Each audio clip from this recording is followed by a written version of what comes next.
میرے معزز بزرگان دین، عزیز نوجوان بھائیوں، خطبے کے دوران قرآن کریم کی ایک آیت کریمہ تلاوت کی گئی ہے، جس آیت میں اللہ تبارک و تعالی نے ہم تمام مسلمانوں کو، مومنوں کو ایک بہت ہی اہم بات،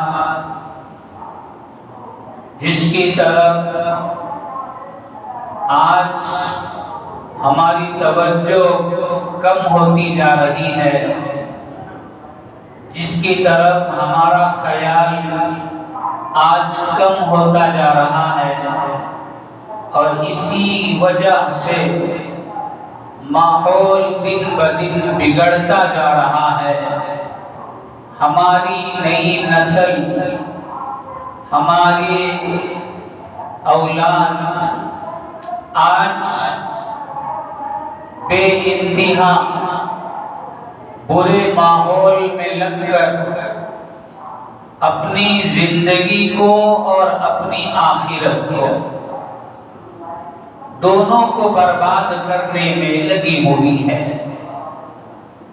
لہذا ایسے ماحول میں، ایسے دور میں، ایسے حالات میں، ایسے سچویشن میں ہمیں قرآن کی اس آیت پر غور بھی کرنا ہے، اور جتنا ہو سکے اس پر عمل بھی کرنا ہے، تبھی جا کر خود کی بھی حفاظت ہوگی اور اپنی اولاد کی بھی ہم حفاظت کر سکیں گے۔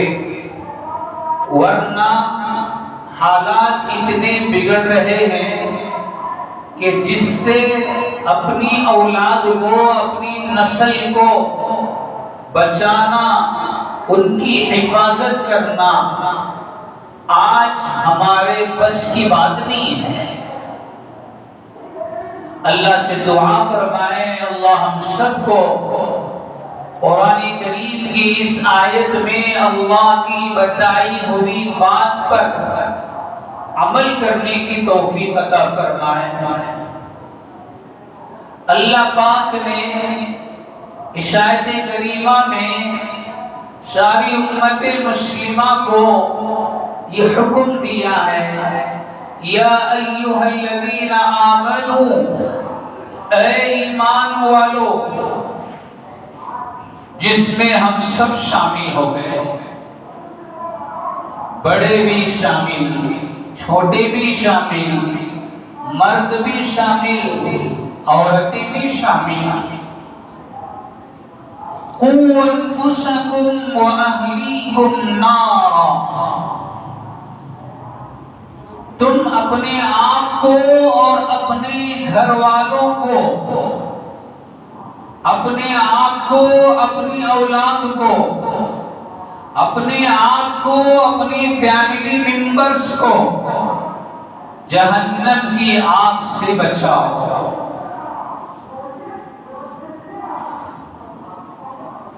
کیسی جہنم کی آگ؟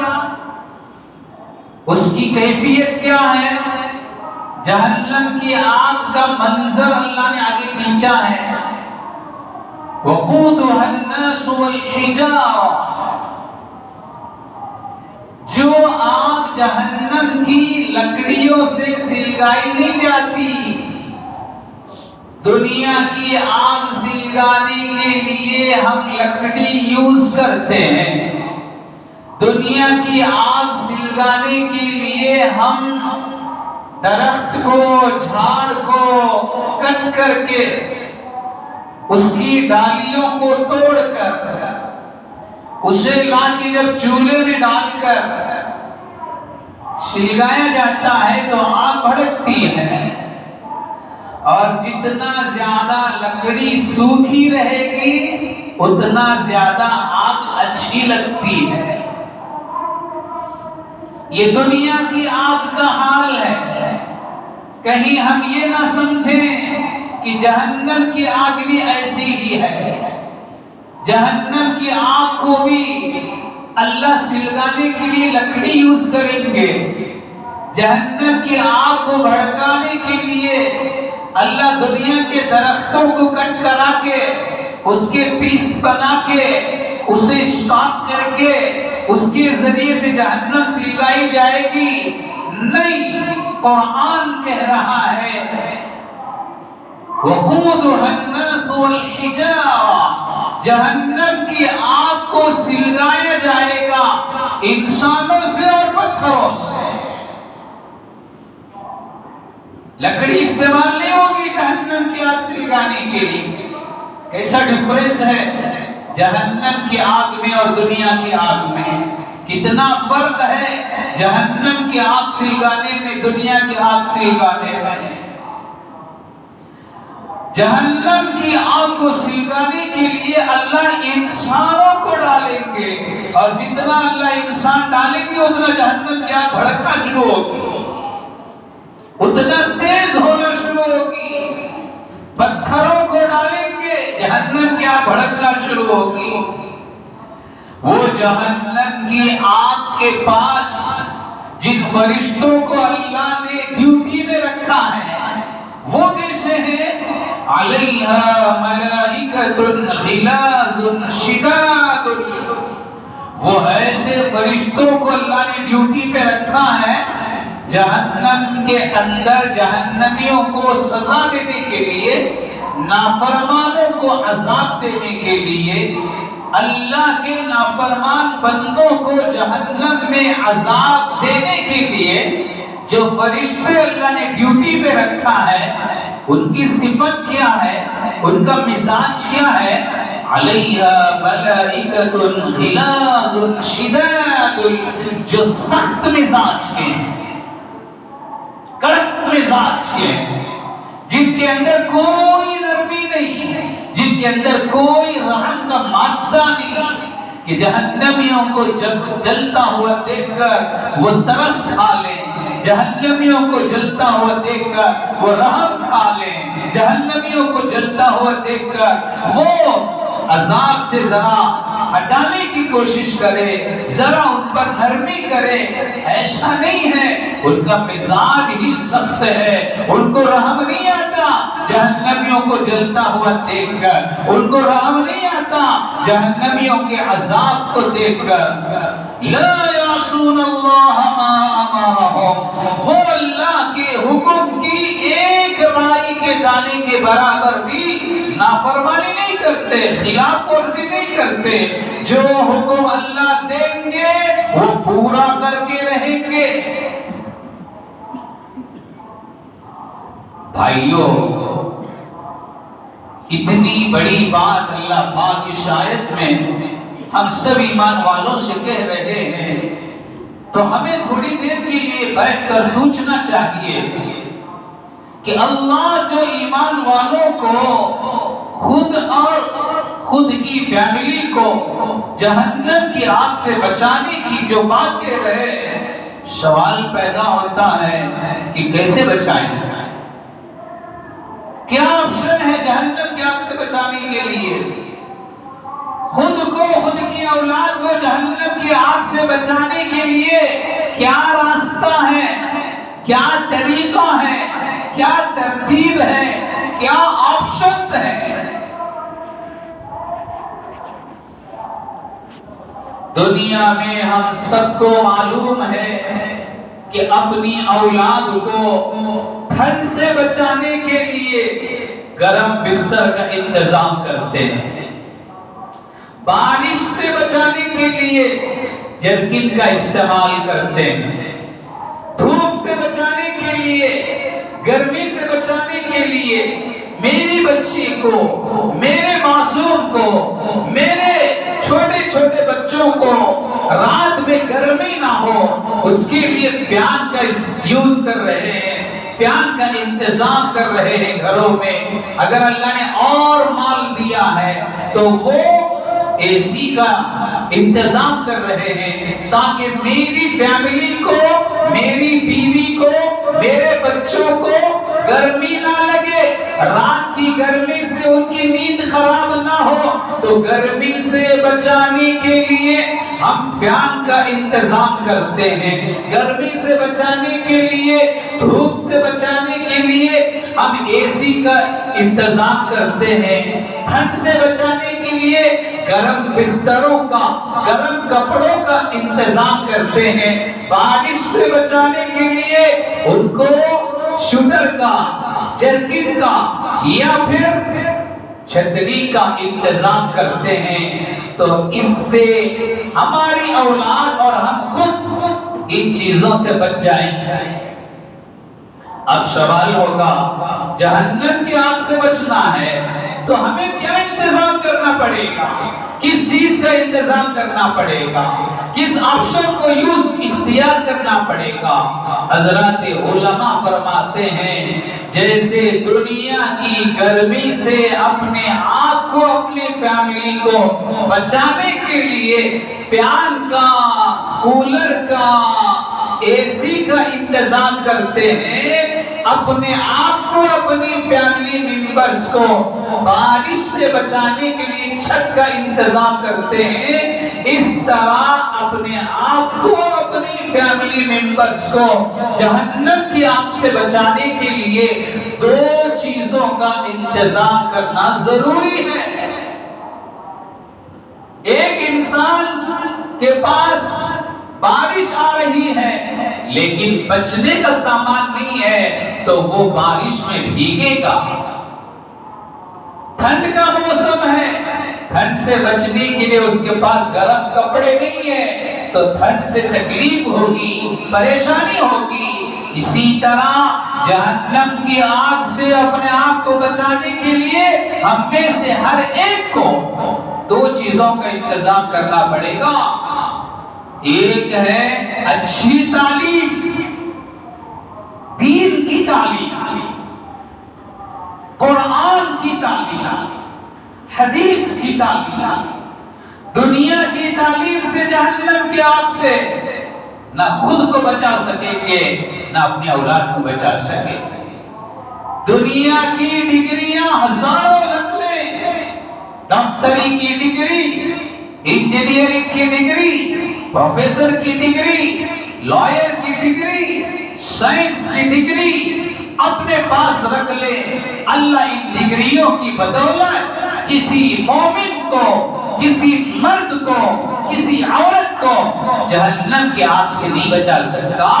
جہنم کی آگ سے بچانے کا سب سے پہلا آپشن، سب سے پہلا راستہ، سب سے پہلا کام جو ہم سب کو کرنا ہے وہ ہے دین کی تعلیم کا، دین کے علم کا اپنے اندر پیدا کرنا۔ قرآن کا علم مومن کو جہنم سے بچا سکتا ہے، حدیث کا علم مومن کو جہنم سے بچا سکتا ہے، آخرت کا علم مومن کو جہنم کے آگ سے بچا سکتا ہے۔ تو اچھی تعلیم دینا اپنے اولاد کو، اور ساتھ میں دوسرا کام اچھی تربیت کرنا۔ تعلیم اور تربیت، یہ دو کام اگر ہم اپنی اولاد کے لیے کریں گے تو ہماری اولاد جہنم سے بچ سکتی ہے۔ اگر ہم نے ان دو کاموں کو اپنی اولاد کے لیے نہ کیا، خدا رب ذوالجلال کی قسم ہماری اولاد کو جہنم کے آگ سے بچانے کے لیے کوئی تیسرا راستہ نہیں ہے۔ آج ہر ماں باپ یہ کوشش میں ہے، یہ فکر میں ہے کہ میں میری اولاد کو دنیا کی کیسی ڈگری دلاؤں، میں میری اولاد کو کتنے بڑے پوسٹ تک پہنچا سکتا ہوں۔ دنیاوی اعتبار سے ہر انسان کوشش کر رہا ہے، ہر انسان اس سلسلے میں فکر مند ہے۔ آٹو چلانے والا، رکشہ چلانے والا، اور راستوں پر بیٹھ کر ترکاری بیچنے والا، فٹ پاتھ پر کھڑے ہو کر چیزیں بیچنے والا، سارے کے سارے انسان اس فکر میں ہیں کہ جو میری حالت ہے یہ میری اولاد پر نہ آئے، جو میری پریشانی ہے یہ میری اولاد پر نہ آئے، جو میں تکلیف اٹھا رہا ہوں یہ تکلیف میری اولاد نہ اٹھائے، اس کے لیے وہ اپنے اولاد کو پڑھانا چاہتا ہے، وہ اپنی اولاد کو ڈگری دلانا چاہتا ہے، وہ اپنی اولاد کو پوسٹ تک پہنچانا چاہتا ہے، مبارک ہو تمہاری اولاد کو ڈگری دلانا کوئی خرابی نہیں ہے، پڑھانا چاہیے، اچھی ڈگریاں دلانا چاہیے، اچھے پوسٹ تک پہنچانا چاہیے۔ قوم آج ایجوکیشن میں جب سے پیچھے ہوئی ہے، بدتر سے بدتر حالات قوم پر آ رہے ہیں۔ جب تک اس قوم کے ہاتھ میں قلم تھا، اس قوم میں عبدالکلام آزاد پیدا ہوا کرتے تھے، مولانا ابوالکلام آزاد جیسے انسان اس قوم میں پیدا ہوا کرتے تھے۔ جب تک اس قوم کے ہاتھ میں قلم تھا، پیپر تھا، اے پی جے عبدالکلام جیسا سائنٹسٹ پیدا ہوا کرتے تھے۔ جس دن سے قوم کے بچوں کے ہاتھ سے قلم نکل گیا، جس دن سے قوم کے بچوں کے ہاتھ میں موبائل آ گیا، جس دن سے ہماری نسل کے ہاتھ میں پڑھنے لکھنے کا مزاج ختم ہو گیا، کھیل دیکھو، کودنا دیکھو، تماشے دیکھو، فرصت نہیں ہے، سنڈے کا انتظار ہے۔ آج کے نوجوانوں کو، اسکول پڑھنے والے بچوں کو سنڈے کا انتظار ہے، میچ کھیلیں گے، کرکٹ کھیلیں گے، تماشے کریں گے، صبح 6 سے لے کر شام تک اپنی جوانی کو، اپنے پسینے کو، اپنے طاقت کو، اپنے گرم خون کو کہاں لگائیں گے؟ بال کے پیچھے کہاں لگائیں گے؟ بیٹ کے پیچھے کہاں لگائیں گے؟ تماشے دیکھنے کے پیچھے۔ جب تک یہ قوم اپنے ہاتھ میں بیٹ چھوڑ کر قلم نہیں پکڑتی، اے پی جے عبدالکلام پیدا نہیں ہو سکتا۔ اس قوم کو نہ پولیٹیشن میں جگہ ملے گی، اس قوم کو نہ سیاست میں جگہ ملے گی، اس قوم کو نہ لیڈرشپ میں جگہ ملے گی۔ یوز اینڈ تھرو بنتے جا رہے ہیں آج قوم کے افراد۔ وجہ کیا؟ ایجوکیشن سے پیچھے ہٹنا، ایجوکیشن سے بیک مارنا، ایجوکیشن میں اپنے آپ کو سست رکھنا۔ تو بھائیوں، دنیاوی تعلیم دینا منع نہیں، دنیاوی ڈگریاں دلانا گناہ نہیں۔ علماء نے آج تک نہ کہا نہ آئندہ کہیں گے کہ ڈاکٹر بنانا گناہ ہے، انجینئر بنانا گناہ ہے، پروفیسر بنانا گناہ ہے، لائر بنانا گناہ ہے۔ کوئی نہ عالم آج تک کہا نہ قیامت تک کہے گا۔ ایجوکیشن اور تعلیم یہ ایسی چیز ہے کہ قرآن کی پہلی آیت حضور پر جو اتری وہ علم کے بارے میں اتری ہے، نماز کے بارے میں پہلی آیت نہیں اتری، حج کے بارے میں پہلی آیت نہیں اتری، روزے کے بارے میں پہلی آیت نہیں اتری۔ کون سی آیت اتارا اللہ نے؟ علم کی آیت کو اتارا۔ اقرأ باسم ربک الذی خلق، پڑھ، تیرے پڑھنے میں دنیا کی کامیابی ہے، تیرے پڑھنے میں آخرت کی کامیابی ہے۔ امت نے یہ سمجھا کہ پڑھنے سے مراد کرنا میڈیم، پڑھنے سے مراد انگلش میڈیم، پڑھنے سے مراد سائنس، اسی کو اپنی کامیابی کا راستہ سمجھ لیا۔ یہ دنیاوی تعلیم ہے، اس سے دنیا کی ترقی تو مل سکتی ہے، اس سے دنیا کی واہواہی تو مل سکتی ہے، اس سے دنیا کی اچھی سیلری تو مل سکتی ہے، اس سے دنیا کی اچھی نوکری تو مل سکتی ہے، اس سے دنیا میں بنگلہ تو بن سکتا ہے، اس سے دنیا میں اچھی کاریں تو خرید سکتا ہے۔ خدائے رب ذوالجلال کی قسم، ان ڈگریوں سے جہنم کے دروازے تک بھی نہیں پہنچ سکتا۔ جہنم کی آگ سے بچانے کا سب سے پہلا کام دین کا علم حاصل کرنا، اپنی اولاد کو دین کا علم سکھانا، قرآن پڑھنا سکھانا، نماز پڑھنا سکھانا، حدیث پڑھنا سکھانا، ایسی تربیت کرنا، ایسا تربیت کر کے جانا اپنی اولاد کو کہ ہماری اولاد اپنی زندگی بھر اپنا سر اپنے خالق کے سامنے جھکانے والی بنے، اپنے مالک کے سامنے جھکانے والی بنے، اپنے رزاق کے سامنے جھکانے والی بنے۔ ایسے اخلاق سکھانا اولاد کو کہ جس اخلاق کی وجہ سے اس کی زندگی بری عادتوں سے دور ہو جائے، اس کے اندر نہ شراب کی عادت ہو، اس کے اندر نہ نشے کی عادت ہو، اس کے اندر نہ گانجے کی عادت ہو، اس کے اندر نہ سگریٹ کی عادت ہو، اس کے اندر نہ گالی دینے کا مزاج ہو، اس کے اندر نہ غیبت کرنے کا مزاج ہو، اس کے اندر نہ جھوٹ بولنے کا مزاج ہو، اس کے اندر نہ چغلی کھانے کا مزاج ہو، اس کے اندر نہ بری نظر سے دیکھنے کا مزاج ہو، اس کے اندر نہ گانے سننے کا مزاج ہو۔ ایسی تربیت کر کے اپنے اولاد کو سجا کے جانا کہ وہ اپنی زندگی دیندار بن کے گزارے، اپنی زندگی متقی بن کے گزارے، اپنی زندگی اللہ کی فرما برداری میں گزارے، اپنی زندگی نبی کی سچی غلامی میں گزارے۔ اس کام کی آج کے دور میں سب سے بڑی ضرورت ہے۔ بھائیوں، اولاد کا ملنا یہ بہت بڑی نعمت ہے۔ جس کی گود اولاد سے خالی ہے ان کو جا کر کے پوچھے اولاد کتنی بڑی نعمت ہے۔ اب جس کو اولاد ملی وہ اتنا کیئرلیس ہو گئے، اتنا کیئرلیس ہو گئے ہم اولاد کے بارے میں۔ ہم نے سمجھا اولاد کے کھانے کا انتظام کر دوں گا، اولاد کے کپڑوں کا انتظام کر دوں گا، اولاد کی اسکول کی فیس کا انتظام کر دوں گا، باپ ہونے کا حق میں نے ادا کر دیا۔ سب سے بڑا دھوکہ ہے۔ اولاد کو دیندار بنانا یہ ماں باپ کی سب سے بڑی ذمہ داری ہے۔ اولاد کو نمازی بنانا یہ ماں باپ کی سب سے بڑی ذمہ داری ہے۔ اولاد کو متقی بنانا یہ ماں باپ کی سب سے بڑی ذمہ داری ہے۔ اس ذمہ داری کے بارے میں کل قیامت کے دن حشر کے میدان میں سوال کیا جائے گا، پوچھا جائے گا، کلکم راع وکلکم مسئولون عن رعیتہ۔ تم میں سے ہر ایک ذمہ دار ہے، تم کو تمہاری ذمہ داری کے بارے میں سوال کیا جائے گا، پوچھا جائے گا۔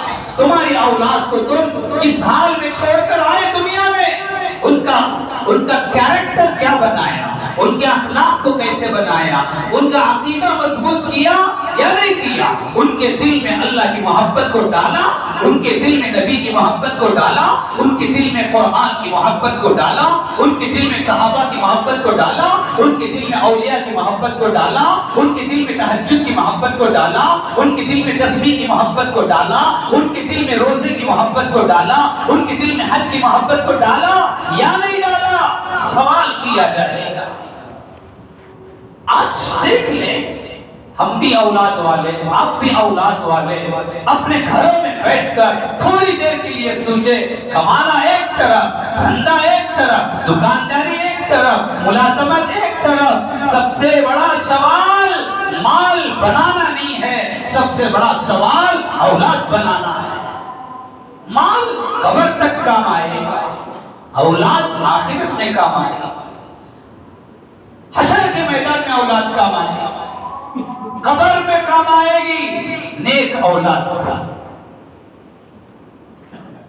ایک زمانہ تھا کہ جتنے بڑے بڑے اولیاء اللہ گزرے ہیں، یہ جتنے بڑے بڑے محدثین گزرے ہیں، امام بخاری رحمت اللہ علیہ جن کی بخاری شریف کتاب پوری دنیا میں مسلمانوں کی نظر میں قرآن کے بعد سب سے بڑا درجہ اگر کسی کتاب کا ہے تو وہ بخاری شریف کا ہے۔ افضل الکتب بعد کتاب اللہ، کتاب اللہ کے بعد سب سے بڑا درجہ اور سب سے بڑا افضل مقام اگر کسی کتاب کا ہے وہ بخاری شریف کا ہے۔ زندگی اٹھا کر دیکھیں امام بخاری کا بچپن کیسے گزرا، ان کے بچپن میں ان کی ماں نے ان کی کیسی تربیت کی۔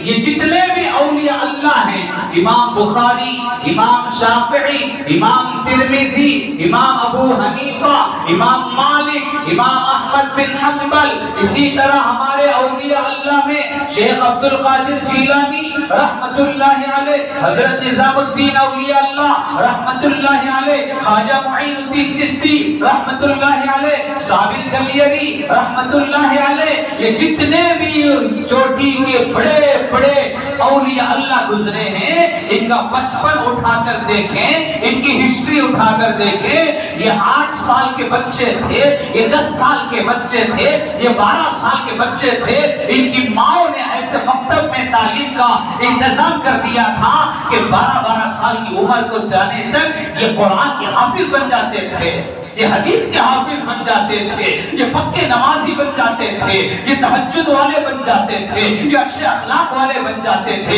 یہ سچ بولنے والے بن جاتے تھے، یہ گناہوں سے توبہ کرنے والے بن جاتے تھے۔ آج بھی ہماری اولاد ہے جو 8 سال کی ہے، 10 سال کی ہے، 15 سال کی ہے، کیا ہماری اولاد کی تربیت کا ہم نے ایسا انتظام کیا؟ کیا ہماری اولاد کی دینی تعلیم کا ہم نے ایسا انتظام کیا کہ میری اولاد 15 سال کو پہنچنے سے پہلے قرآن پڑھنے والی بن جائے؟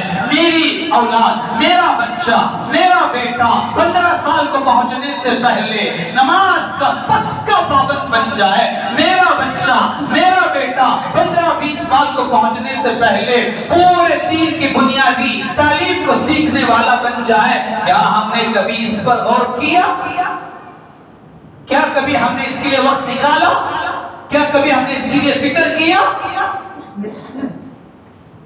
بچہ بڑا ہو کر کمانے نہیں جاتا، ماں باپ سر پیٹتے ہیں، پریشان ہوتے ہیں، دوستوں کے سامنے جا کر گلا کرتے ہیں، رشتہ داروں کے پاس جا کر شکایت کرتے ہیں، ذرا میرے بیٹے کو سمجھا ڈالو، 20 سال 25 سال کا ہو گیا، ایسا عیبی بن گیا کہ کمانے نہیں جا رہا، بزنس ڈال کے دیا تھا، دکان ڈال کے دیا تھا، وہ دکان جا کر 8 دن ہو گیا، وہ دکان پہ بیٹھ کے 10 دن ہو گیا، دوستوں کے ساتھ پھر رہا ہے، عیاشی میں لگا ہوا ہے۔ اولاد کے کمانے نہ جانے سے باپ پریشان، بیٹے کے کمانے کو نہ جانے سے ماں رو رہی ہے۔ میں پوچھنا چاہتا ہوں ان ماں باپ سے، کیا کبھی تمہارے 15 سال کے بیٹے کے نماز کو نہ جانے سے کبھی تمہارے دل میں تکلیف ہوگی؟ کبھی ہمارے دل کو تکلیف ہوئی؟ میرا بیٹا بالغ ہو گیا، میرے بیٹے پر نماز فرض ہو گئی، میرا بیٹا نماز چھوڑ رہا ہے، میں اس کے لیے کیا فکر کر سکتا ہوں؟ نماز کو چھوڑنا گویا میرے بچے کا جہنم کی طرف جانا، اللہ کے حکم کو توڑنا یہ اللہ کے ناراض کرنے کا کام ہے۔ کیا ہم اس چیز کو لے کر فکر مند ہیں؟ حدیث کیا کہتی ہے؟ شریعت کیا کہتی ہے؟ کیا سسٹم بتایا تربیت کرنے کا؟ اللہ کے رسول صلی اللہ علیہ وسلم نے فرمایا، مروا اولادکم بالصلاۃ وهم ابناء 7۔ اپنے بچوں کو نماز پڑھنے کی عادت ڈالو، کب تک؟ 7 سال کی عمر تک۔ ہمارے بچے 7 سال کی عمر کو جانے سے پہلے نماز کی عادت پڑ جانا، یہ حضور کا فرمان ہے۔ وَاضْرِبُوا عَلَيْهَا وَهُمْ أَبْنَاءُ 10۔ انہیں مارو نماز کے چھوڑنے پر جب وہ 10 سال کی عمر کے ہو جائیں۔ وَفَرِّقُوا بَيْنَهُمْ فِي الْمَضَاجِعِ۔ جب بچے 10 سال کے ہو جائیں، بیٹے ہیں بیٹیاں ہیں، تو اب بھائی کا بستر الگ کرو۔ 10 سال کی عمر کے ہونے کے بعد بھان اور بھائی ایک بستر میں نہیں سو سکتے۔ یہ اسلام کی نزاکت دیکھو، کہاں تک نظر رکھی ہے ہماری شریعت نے، کہاں تک ہمیں حضور نے تعلیم دی ہے۔ یہ سسٹم آج ہمارے گھروں سے ختم ہوتا جا رہا ہے، یہ فکریں آج ہمارے گھروں، ہم میں سے ہر ایک کو مال بنانے کی فکر ہے، پراپرٹی بنائے خوشی کی بات ہے، لیکن بھائیوں اولاد اگر بگڑ گئی تو یہ مال سے نہ ہمارا دل کو سکون ملے گا، نہ اس پراپرٹی سے ہمارا پیٹ بھرے گا۔ ہر ماں باپ کی خواہش ہے کہ میری اولاد میری آنکھوں کی ٹھنڈک بنے، اور انبیاء کی دعا بھی ہے یہ، قرآن میں اللہ نے ان دعاؤں کا تذکرہ کیا ہے۔ رب اجعلنی مقیم الصلاۃ ومن ذریتی، کیسی کیسی دعائیں انبیاء اللہ سے مانگ رہے ہیں۔ حضرت ابراہیم علیہ السلام جلیل القدر پیغمبر ہیں، اللہ سے کیا دعا مانگ رہے ہیں؟ رب اجعلنی مقیم الصلاة ومن ذریتی، اے اللہ، اے میرے رب، مجھے اور میرے بچوں کو نمازی بنا دے۔ نمازی بنانے کی دعا ابراہیم جیسا پیغمبر مانگ رہا ہے۔ نبی کا گھرانہ کیسی اولاد تھی۔ ربنا هب لنا من ازواجنا وذرياتنا قرۃ اعین۔ نبی وقت کے پیغمبر اللہ سے کہہ رہے ہیں، اے ہمارے پروردگار، ہم کو ایسی بیوی اور ایسے بچے دے جو ہماری آنکھوں کی ٹھنڈک بن جائے۔ ربنا هب لنا من ازواجنا وذرياتنا، بیوی اور بچے ایسی مانگ رہے ہیں اللہ سے، قرۃ اعین، جو یہ بیوی اور بچے ہماری آنکھوں کی ٹھنڈک بن جائے۔ کیا ہماری پراپرٹی ہماری آنکھوں کی ٹھنڈک بن سکتی ہے؟ کیا ہمارا مال ہماری آنکھوں کی ٹھنڈک بن سکتا ہے؟ ایک انسان کے پاس کروڑوں روپیہ ہے لیکن اولاد نافرمان ہے، وہ صبح بھی پریشان ہے، وہ شام میں بھی پریشان ہے، نہ سکھ سے کھاتا ہے نہ سکھ سے سوتا ہے، وہ ہمیشہ اندر سے ٹینشن میں ہے کہ میرا بیٹا بگڑ گیا، میرا بیٹا گنجا مارنے والا بن گیا، میرا بیٹا نمازی بے نمازی بن گیا، میرا بیٹا غلط لوگوں کے ساتھ چلا گیا۔ کیا چیز کی کمی ہے اس کے پاس؟ گھر کی کمی ہے؟ نہیں۔ مال کی کمی ہے؟ نہیں۔ جائیداد کی کمی ہے؟ نہیں۔ صرف ایک چیز ہے جس کی وجہ سے اس کی زندگی کا پورا سکون غارت ہو گیا، وہ ہے اولاد کا بگڑنا۔ ہم میں سے ہر ایک کو بڑھاپا آنا ہے، اور یاد رکھیں بڑھاپے میں ہر ایک کو اولاد کا سہارا چاہیے۔ آج ہمارے پاؤں اچھے ہیں، ہمارے ہاتھ اچھے ہیں، ہمارے جسم میں طاقت ہے، ہم خود اپنا کام خود اپنی طرف سے کر سکتے ہیں۔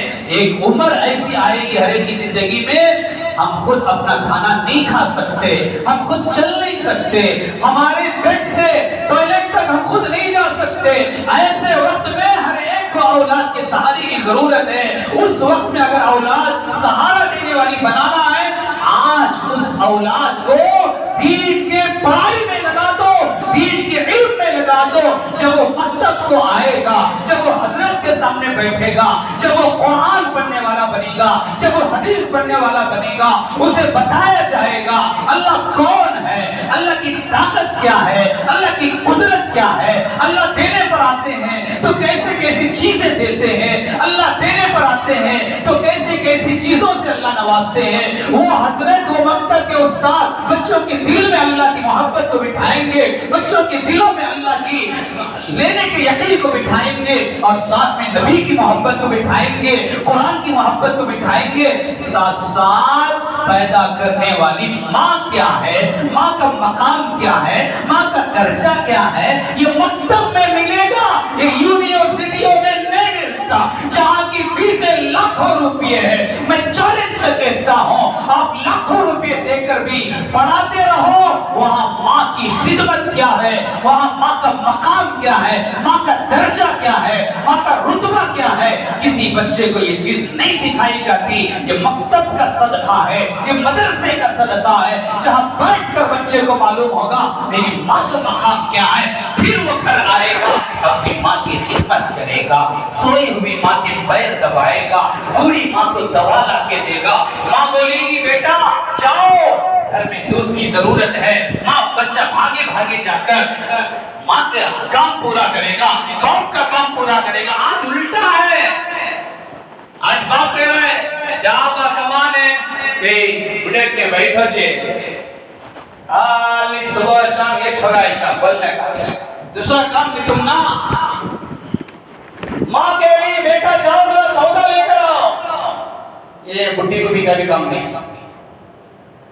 یہ لینگویج یوز ہو رہے ہیں، یہ کہانیاں خاندانوں میں گھروں میں چل رہی ہے۔ سوال ہے کہ آج اس بچے کی زبان سے ماں کے بارے میں، پیدا کرنے والے باپ کے بارے میں یہ الفاظ کیوں نکل رہے ہیں؟ اسے مکتب کی تعلیم نہیں ملی، اس کے دل میں ماں کا مقام نہیں اتارا گیا، اس کے دل میں باپ کیا ہوتا ہے یہ کوئی اسے بتایا نہیں، تو غلطی بچے کی نہیں، غلطی اس کے ماں باپ کی ہے۔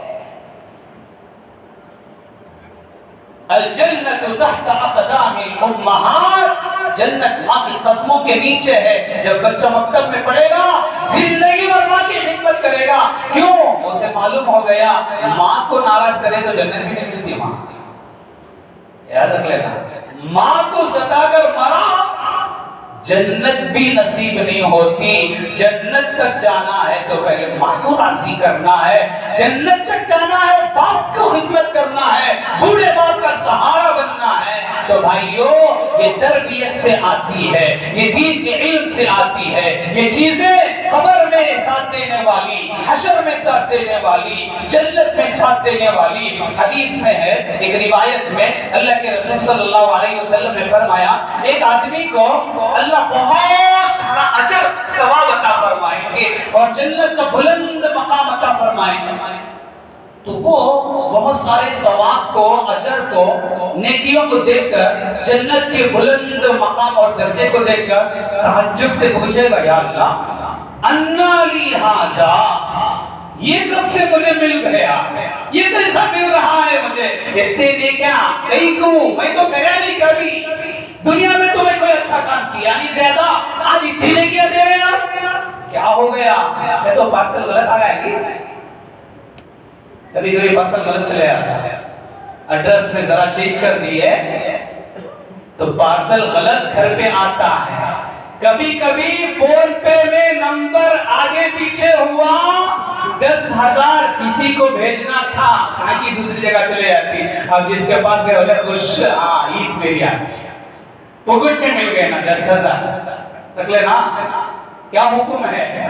غلطی سے اکاؤنٹ میں پیسے آ گئے، کیا حکم ہے؟ پہلے شوائے یہ پڑے چل رہے شوائے پکٹ کے 10,000 آ گئے۔ نمبر غلط ہونے سے، ایڈریس غلط ہونے سے چیزیں چینج ہو جاتی ہے، تو انہیں تعجب سے اللہ کو پوچھتا کہتے ہیں پارسل کیا تو غلط آئے گی، کسی کو نہ جانے کی نیکیاں ادھر ٹرانسفر ہوئی نا، کیا حساب، میں تو کریا نہیں۔ اللہ کہیں گے لِإِسْتِغْفَارِ وَلَدِكَ لَكَ، سنو، اللہ کہیں گے یہ نیکیاں تیرے بچے کے استغفار کی برکت سے ہے۔ تو مر کے قبر میں آیا، تیری اولاد اتنی نیک تو بنایا تھا کہ تیری قبر کے ایصال ثواب کے لیے وہاں تیری اولاد قرآن پڑھ رہی تھی، تیری فکر میں تیری اولاد استغفار کر رہی تھی، نماز پڑھ کے باپ کی مغفرت کی، بچہ دعا مانگتا ہے، قبر میں اللہ جنت کی کھڑکیاں کھولتا ہے۔ ایسے اولاد بنا کر جانے کی ضرورت ہے مجھے اور آپ کو۔ بھائیوں، یہ تعلیم، یہ تربیت آج کے ماحول کی بہت سخت ضرورت ہے، اسی کی کمی سے آج ہمارا معاشرہ خراب ہے، سوسائٹی خراب ہے، اور چھوٹی چھوٹی عمر کے بچوں میں بڑی بڑی گندی عادتیں تیزی سے پھیلتی جا رہی ہے۔ ان تمام کو روک لگانا ہے تو اپنے بچوں کو دین کا علم اور تعلیم کے ساتھ تربیت، یہ دو چیزوں کے انتظام ہمیں سارے کو کرنا ہے۔ اللہ ہم سب کو کہنے سننے سے زیادہ عمل کی توفیق عطا فرمائے۔ اسی کے تعلق سے جو بات اس وقت آپ کے سامنے تفصیل سے آئی ہے، ہمارے بزرگوں نے سلطان شاہ میں مرکز میں، جو پورے کرناٹک کا مرکز ہے اور دوسرے اسٹیٹ سے بھی وہاں دین کی فکریں ہوتی رہتی ہے، دین کے تقاضے پورے ہوتے ہیں، ایک فارم بنایا ہے جس فارم میں کچھ چیزیں، کچھ کالمز وہاں لکھے ہوئے ہیں۔ اس کا مقصد ہے کہ ہر مسجد میں اور اس مسجد سے لگے ہوئے تمام گھروں کی ایک رپورٹ رہے تاکہ دین کے کام کرنے میں آسانی ہو۔ یہ کوئی سرکار کا فارم نہیں ہے، گھبرانے کی ضرورت نہیں، یہ کوئی سرکار کا فارم نہیں ہے، یہ مرکز کا فارم ہے۔ یہ ہماری مسجدوں میں تمام کرناٹک کے اندر ہر مسلمان بستیوں کے محلوں میں ہونا چاہیے۔ اس کا مقصد ہے، اس میں کچھ چیزیں پوچھی گئی ہے۔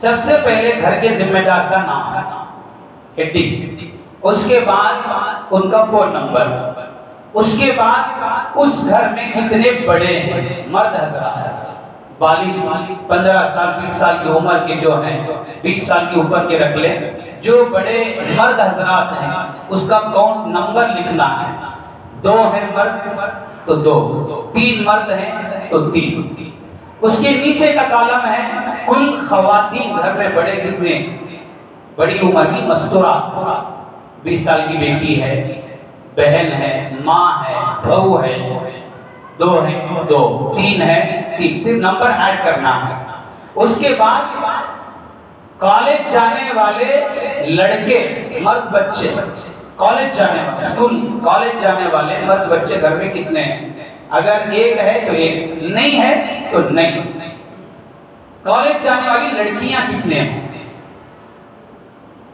وہ لکھنا ہے نمبر اس کے بعد 3 سال سے 15 سال کے بچے گھر میں کتنے ہیں 3 سال سے کم کے نہیں 3 سال سے اوپر کے بچے 15 سال تک لاسٹ 15 سال کے بعد انہوں بڑوں میں آ جاتے ہیں یہ ذہن میں رکھ لیں 3 سال سے 15 سال کے بچے گھر میں کتنے ہیں وہ کاؤنٹ نمبر لکھنا ہے اب یہ سارا کام ہو گیا اس میں مکتب پڑھنے والے بچے کتنے ہیں گھر میں 4 بچے ہیں تو مکتب کتنے پڑھ رہی 4 بچہ میں لکھنا 3 سال سے 9 سال کی بچیاں مکتب پڑھنے جا رہے نہیں جا رہے وہ لکھنا اس کے بعد مکتب پڑھنے والی بچیاں 3 سال سے 9 سال بچے کتنے بچیاں کتنی ہے وہ لکھنا پھر انہوں مکتب جا رہے یا نہیں جا رہے وہ اس کے نیچے کالم ہے مکتب جا رہے ہیں تو اس مکتب کا نام جامع مسجد کے مکتب میں آ رہی جامع مسجد کا مکتب